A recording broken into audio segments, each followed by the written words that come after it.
Hello friends, it's Danny here, and today I'm excited to be on the Scrappy Boy Stamps channel to share a card. We're going to make a card using the Wicked Wall Mirror.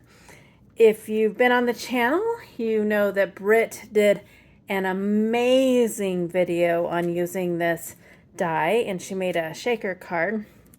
I will link her video in the description box below. Check it out because it is simply amazing. But I wanted to show how sometimes I know that I catch myself doing it. We get in like a rut and like a Wicked Wall Mirror, and immediately I go to like the villains or whatever. But I wanted to show you, you can still use it for villains, but maybe not typically the ones you're thinking of. To like expand your horizons, I guess, think outside the box.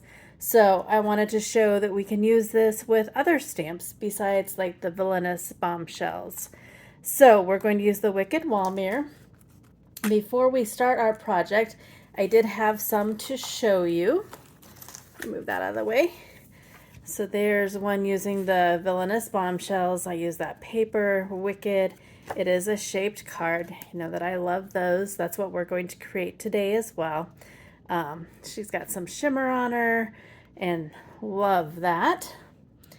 And then I did this from Snow Princess, I believe is, no, this is, yeah, I think it's Snow Princess. I'm sorry, I didn't write it down. But again, you can use it. And I played with the words a little bit. Wicked Magic Spell. And again, just a shaped card. Thought that was fun. And then, again, I should have looked. I will put it on the screen what stamp set this is in paper. It's like the World of Oz or something like that. But I did the Wicked Witch and her flying monkey and the yellow brick road. I just thought, I love how this one turned out. I absolutely love it. So again, you don't always just have to use, like this is what came to my mind first, but then I wanted to show you can use other stamp sets. You can use it with like anything. So today we're going to use the Wicked Wall Mirror, and we're going to use the Off With Their Head stamp set and the Wonderland paper pad.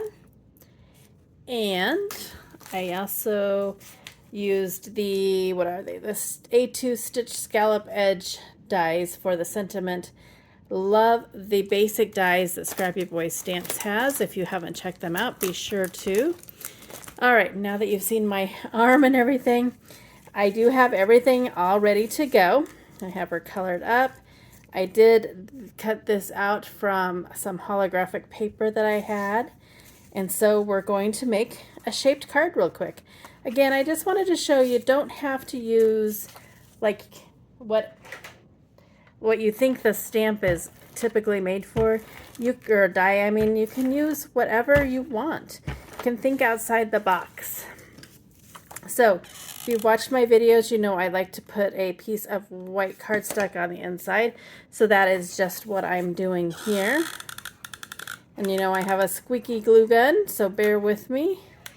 I like to use a combination of the ATG and the liquid glue just to make sure that everything stays where it's supposed to go. So we're just going to put that down there. And rub it. And then, if you follow my videos, you also know that this is the way that I do my shaped cards because it's the way my brain works. So I think I'm going to do about 1 3/4. I'm just going to kind of score it. It's hard to do when there's double layers there. And then just going to fold it back and fold it forward. That helps loosen that paper up so that it will fold properly. Hit it with that ATG and some liquid glue.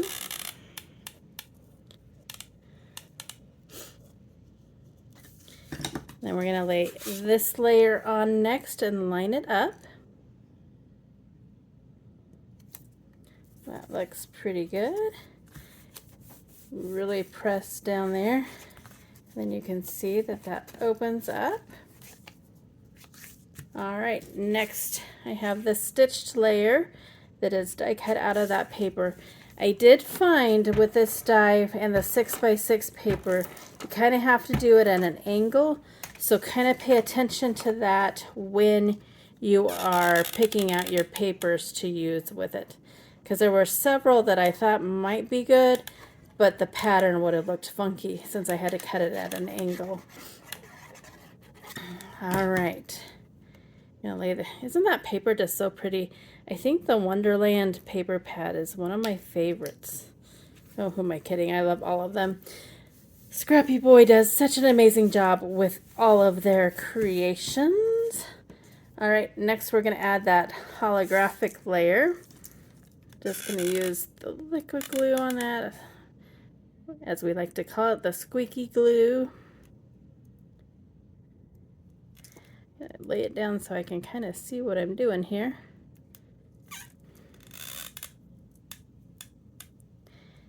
Just being a little bit careful. I'd rather it get on the scratch paper than have too much. We're almost there. Do some little dots, and then here we go around the edge. All right, carefully pick that up and bring it over here, and oh so carefully press it down. Isn't that just gorgeous? Can you see the sparkle and shine? I just love it so much.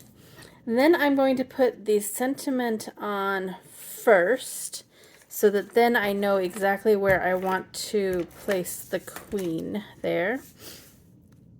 I'm going to put it right there.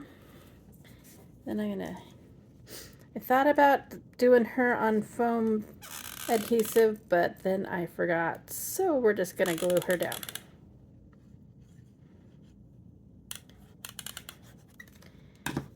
All right, and I'm going to put her right there. I am going to place an acrylic block on her for just a second. Make sure that she gets here down. And voila, card is done. I was thinking about adding some gems or some of the shaker bits to it, but with that holographic paper on there, and I also added some sparkle to her crown, I don't think it needs anything else, so I'm going to leave it like it is. So super easy, super pretty, but again, wanted to show you can use lots of different stamp sets. It doesn't have to be like a wicked villainous person or anything. You can just make it your own. This would actually be really pretty for like Cinderella, because it's like so ornate or whatever. The sky's the limit. In the description box below is also a link to the Facebook group. We'd love to have you share what you create over there. We'd love to see what everyone's doing. And until my next video, go do something for yourself and go get crafty. Bye.